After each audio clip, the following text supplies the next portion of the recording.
केदारनाथ का जिस तरह से पुनर्निर्माण किया है, साइंटिफिक असेसमेंट का बेस पे ही करना चाहिए। होता हूँ कि जोशीमठ को कोई दिन तक छेड़ना नहीं चाहिए। जोशीमठ के आपदा प्रभावितों के पुनर्वास को लेकर राज्य सरकार लगातार कवायद में जुटी हुई है। यही नहीं, राज्य सरकार ने यह भी स्पष्ट कर दिया है कि वैज्ञानिकों की रिपोर्ट के आधार भविष्य में यदि जोशीमठ के आपदाग्रस्त क्षेत्र को बसाने की स्थिति बनी तो उसके लिए केदारनाथ की तर्ज पर पुनर्निर्माण किया जाएगा। ऐसे में क्या केदारनाथ की तर्ज पर जोशीमठ शहर में पुनर्निर्माण के कार्य किए जा सकते हैं? क्या दोनों क्षेत्रों की भौगोलिक परिस्थितियां समान हैं? केदार घाटी के संवेदनशील क्षेत्र में हो रहे पुनर्निर्माण के कार्य क्या वास्तव में पूरी तरह से सुरक्षित हैं? आइए जानते हैं क्या कहते हैं वैज्ञानिक। साल 2013 में केदार घाटी में आई भीषण आपदा के बाद केदार घाटी पूरी तरीके से तहस नहस हो गई। हालांकि इस दौरान इस बात को कहा जा रहा था कि केदार घाटी को फिर खड़ा करना मुश्किल हो सकता है, लेकिन तमाम सर्वे के बाद केदार घाटी में पुनर्निर्माण का कार्य शुरू किया गया। वर्तमान समय में दूसरे चरण का कार्य किया जा रहा है। तो वहीं उत्तराखंड सरकार केदार घाटी की तर्ज पर ऐतिहासिक, पौराणिक और सांस्कृतिक दृष्टि से महत्वपूर्ण शहर जोशीमठ में भी मास्टर प्लान के तहत विकसित कर रही है। इसके लिए वर्तमान स्थिति के सामान्य होने के बाद वैज्ञानिकों से सर्वे कराकर वैज्ञानिकों की रिपोर्ट के आधार पर ही निर्माण के कार्य शुरू कराए जाएंगे। जोशीमठ शहर में दरारों की चपेट में आने वाले मकानों की संख्या बढ़ती जा रही है। वर्तमान समय में जोशीमठ नगर क्षेत्र में भूधसाव के कारण अभी तक 863 भवनों को चिन्हित किया गया है, जिसमें दरारें मिली हैं। इनमें से 181 भवन असुरक्षित जोन में हैं। आपदा प्रभावित 282 परिवारों के 947 सदस्यों को राहत शिविरों में रुकवाया गया है। राहत शिविरों में भोजन, पेयजल, चिकित्सा आदि की मूलभूत सुविधाएं प्रभावितों को उपलब्ध कराई जा रही हैं।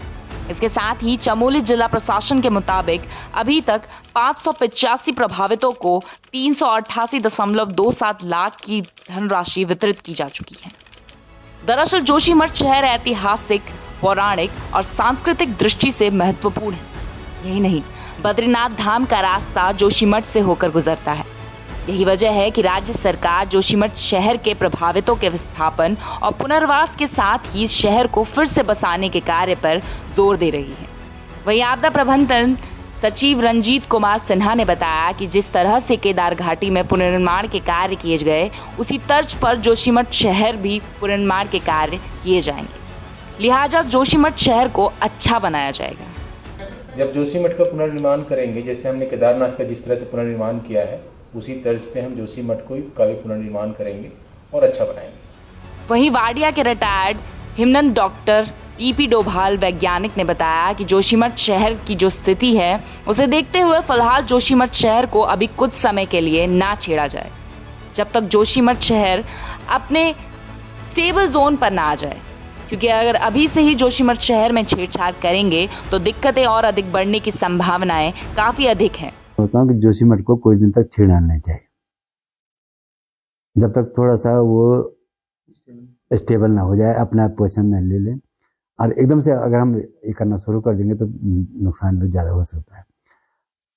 शहर बसाने से पहले या करने से पहले जो है, अब ये टाइम हमें आ गया, हमें एक प्रकार से एक ये लेसन मिल गया है, एक मिल गया है, तो हमें पहले उस एरिया की जो है, मैं सिर्फ जोशीमठ की बात नहीं कर रहा हूँ, इसी प्रकार के जितने भी एरिया है उनकी सबकी अच्छी मैपिंग की जाए, जियोलॉजिकल कर दिया जाए, जियोमॉर्फोलॉजिकल कर दिया जाए, सिस्मोलॉजिकल स्टडी की जाए, उसकी कितना वो हो रहा है करके। तो पहले तो आपको पूरा वो करना चाहिए कि हमारी लैंड कैसी है, जहाँ हम बनाने जा रहे वो कैसी चीज़ है, क्या वो इतने बेयर करना पड़ेगा, हमें मकान बनाना है क्या, तो फिर उसी ढंग से जो है वहाँ का डेवलपमेंट है।